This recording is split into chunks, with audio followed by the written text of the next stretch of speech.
Hello all dear, good evening. Welcome to our channel Yogis nursing lecture. आज हम pharmacology में topic discuss करेंगे। Topic का नाम है ओरल हाइपोग्लाइसेमिक ड्रग्स और इसका दूसरा नाम है ओरल हाइपोग्लाइसेमिक एजेंट, जो कि हम डायबिटीज़ मेलाइटस को ट्रीट करने के लिए इनका यूज़ लेते हैं। प्रीवियस लेक्चर में हमने डायबिटीज़ मेलाइटस को ट्रीट करने के लिए एक ड्रग्स की स्टडी की थी जिसका नाम है इंसुलिन, और आज के इस प्यारे से सेशन में हम ओरल हाइपोग्लाइसेमिक ड्रग्स की स्टडी करेंगे। Let's see. Oral hypoglycemic agents और ड्रग्स, जिसको हम शॉर्ट में OHA और OHD से डिनोट करते हैं, it is also known as oral anti diabetic agents. Oral hypoglycemic agents को हम ओरल एंटी डायबिटिक एजेंट के नाम से भी जानते हैं।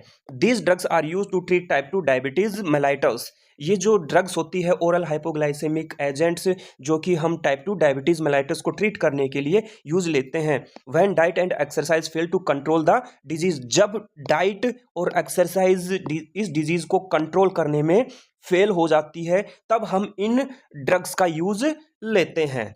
Types of oral hypoglycemic agents और ड्रग्स, टोटल 6 टाइप्स है OHA की, जिसका निमोनिक है mega IIT। Mega ME means meglitinides, G means gliptins, और A means alpha glucosidase inhibitors, I means insulin secretagogues, and again I denote that is insulin sensitizers, T indicate that is thiazolidinediones. इनमें से हम एक को detail में study करेंगे, that is insulin secretagogues. First one, that is insulin secretagogus. This type of drug stimulate the beta cell of the pancreas to increase the release of insulin. Insulin secretagogus जो drug है वो pancreas की beta cell को stimulate करती है। जब beta cells stimulate होती है तो इंसुलिन के रिलीज, इंसुलिन का सीक्रेशन बढ़ जाता है। Sulfonyl urea group drugs are used. Insulin secretagogues में हम सल्फोनिल यूरिया ग्रुप ड्रग्स का यूज लेते हैं, जिसका निमोनिक है जीजीटोलचलो। GG means glimepirides, glipizides, tolbutamides and chlorpropamide. Mechanism of action of sulfonyl urea group drugs. First जो मैकेनिज्म ऑफ एक्शन है इन ड्रग्स का, वो किस तरह से अपना एक्शन परफॉर्म करती है, that is lower blood glucose mainly by increasing the secretion of insulin. Low blood glucose level, यानी कि ब्लड के अंदर शुगर के लेवल को कम करती है। उस ब्लड के अंदर शुगर के लेवल को मेनली कम कैसे करती है, ये जो ड्रग्स है इंसुलिन के सीक्रेशन को बढ़ा देती है। जब इंसुलिन के सीक्रेशन जब ब्लड में बढ़ जाता है तो ब्लड में जो ग्लूकोज है उसको कैरी करता है और सेल के पास लेके जाता है, तो ब्लड में ग्लूकोज का लेवल कम हो जाता है। Second point, that is increase peripheral utilization of glucose. Peripheral यानी कि हाथ और पैर में ग्लूकोज के यूटिलाइजेशन को बढ़ा देती है।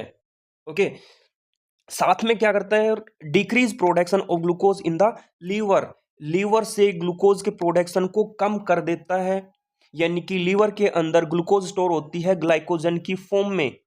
ओके, तो ये जो ड्रग्स है ग्लाइकोजन को ग्लूकोज में कन्वर्ट नहीं होने देती। तो ग्लाइकोजन को ग्लूकोज में कन्वर्ट नहीं होने देती, मतलब ग्लूकोज का प्रोडक्शन यहां पर नहीं होने देती है ये जो ड्रग्स है।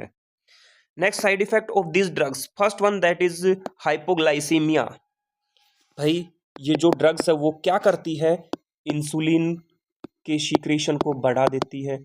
ओके, जब इंसुलिन का सीक्रेशन बढ़ जाता है तो ये क्या करती है, ब्लड से ग्लूकोज को कैरी करता है और सेल्स के पास लेके जाता है, तो ब्लड के अंदर ग्लूकोज का लेवल क्या हो जाता है, कम हो जाता है। Second one that is hyper sensitivity reaction. जो भी ये ड्रग्स है, ड्रग्स और इट्स मेटाबोलाइट्स, ड्रग्स और इसके छोटे छोटे पार्टिकल्स, वो एक्ट करते हैं लाइक ए एंटीजन। तो हमारे यहाँ पर इम्यून सिस्टम क्या हो जाता है, एक्टिवेट हो जाता है, इम्यून रेस्पॉन्स इंक्रीज हो जाता है, जिसके कारण हमें क्या देखने को मिलता है, urticaria, itching, redness, okay, sweating, ये सब देखने को मिलती है यहाँ पर। Next one that is hunger. Hunger क्यों देखने को मिला, क्योंकि ब्लड के अंदर ग्लूकोज का लेवल क्या हो जाता है, कम हो जाता है। तो यहाँ पर फिर हंगर सेंटर क्या होता है, स्टिमुलेट हो जाता है। और हंगर सेंटर का नाम क्या है, आप लोग कमेंट करके हमें बताइए। Hunger centre that is hypothalamus. जब हाइपोथैलेमस स्टिमुलेट होगा तो क्या होगा, एपेटाइट बढ़ जाएगा। भूख बढ़ जाएगी। Next one that is weight gain. तो यहाँ पर वेट गेन भी होगा, जब भूख बढ़ेगी तो वेट गेन भी होगा। ओके, दूसरा ये ड्रग्स क्या करती है, लिपोजेनेसिस करती है। लिपोजेनेसिस यानी कि फैट की सिंथेसिस करवा देता है, फैट का एक्यूमुलेशन करवा देता है। तो ये सब क्या है, साइड इफेक्ट या एडवर्स इफेक्ट ऑफ इंसुलिन सिक्रेटोगोगस। अब next point that is indication, किस कंडीशन में हम इन ड्रग्स का यूज लेते हैं। First indication that is type 2 diabetes mellitus. Type 2 diabetes mellitus का दूसरा नाम क्या है, non insulin dependent diabetes mellitus, NIDDM। Next contraindications, किस कंडीशन में हम इन ड्रग्स को अवॉइड कराएंगे। First one that is type 1 diabetes mellitus. Type 1 diabetes mellitus को हम दूसरे नाम से जानते हैं that is insulin dependent diabetes mellitus, यानी कि इंसुलिन ही चाहिए होता है टाइप 1 के अंदर। ओके, इसलिए हम टाइप 1 में ये टाइप 2 को हम क्या कराएंगे, यहाँ पर अवॉइड कराएंगे, यानी कि OHD या OHA को हम टाइप 1 डायबिटीज मेलाइटिस में अवॉइड कराएंगे। Next one that is pregnancy. Pregnancy में भी हम OHD को अवॉइड कराएंगे, यानी कि इंसुलिन सिक्रेटोगोगस को अवॉइड कराएंगे। अब आप कहेंगे कि सर डायबिटीज मेलाइटस प्रेगनेंसी में देखने को मिलती है, उस कंडीशन को हम क्या बोलते हैं, डायबिटीज मेलाइटस। प्रेगनेंसी में डायबिटीज मेलाइटस होना that is gestational diabetes mellitus. Sir pregnancy में डायबिटीज होती है तो उसको भी हम ट्रीटमेंट प्रेस्क्राइब करते हैं, यस ऑफ कोर्स। क्या क्या देते हैं, इंसुलिन और मेटफॉर्मिन। लेकिन यहाँ पर हम OHD स्पेशली इंसुलिन सिक्रेटोगोगस को प्रेगनेंसी में अवॉइड कराएंगे। अगर हम प्रेगनेंसी में ये ड्रग्स देंगे तो हमें क्या देखने को मिलेगा, टेरेटोजेनिक इफेक्ट देखने को मिलेगा, यानी कि ऑर्गन फॉर्मेशन, बच्चे की ग्रोथ और डेवलपमेंट यहाँ पर रिटार्ड हो जाएगी। Next contraindication that is hepatic and renal impaired function. Kidney और लिवर प्रॉपरली फंक्शन नहीं करे तो उस कंडीशन में भी हम इन ड्रग्स को अवॉइड कराएंगे, क्योंकि अगर हम इन सब कंडीशन में ये ड्रग्स देंगे तो बॉडी के अंदर ही इन ड्रग्स का लेवल बढ़ जाएगा और बॉडी के लिए टॉक्सिसिटी कोज कर देगा। नेक्स्ट अल्कोहल के साथ या फिर जब भी हम सल्फोनील ड्रग्स दे रहे हैं तो अल्कोहल टोटली अवॉइड कराएंगे, क्योंकि यहाँ पर एक रिएक्शन देखने को मिलती है, उस रिएक्शन का नाम है डाइसल्फिराम लाइक रिएक्शन, यानी कि यहाँ पर एसिटल्डिहाइड का लेवल ब्लड में बढ़ जाता है, जहाँ पर बहुत सारे साइन सिम्टम्स देखने को मिलते हैं, जैसे कि hypertension, okay, sweating, palpitation, nausea, vomiting, diaphoresis, ये सब देखने को यहाँ पर मिलते हैं। तो इन सब को अवॉइड करने के लिए हम नेक्स्ट है यहाँ पर नर्सिंग रेस्पॉन्सिबिलिटीज।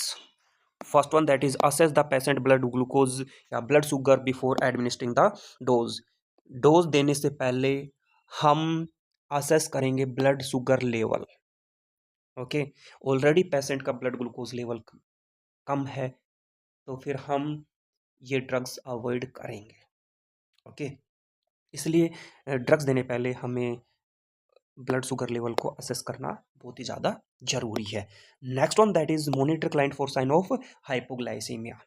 हाइपोग्लाइसीमिया के साइन को हम मॉनिटर करेंगे। अगर पेशेंट हाइपोग्लाइसीमिक कंडीशन में है तो हम क्या करेंगे, ओरली ग्लूकोज या डेक्सट्रोज दे देंगे।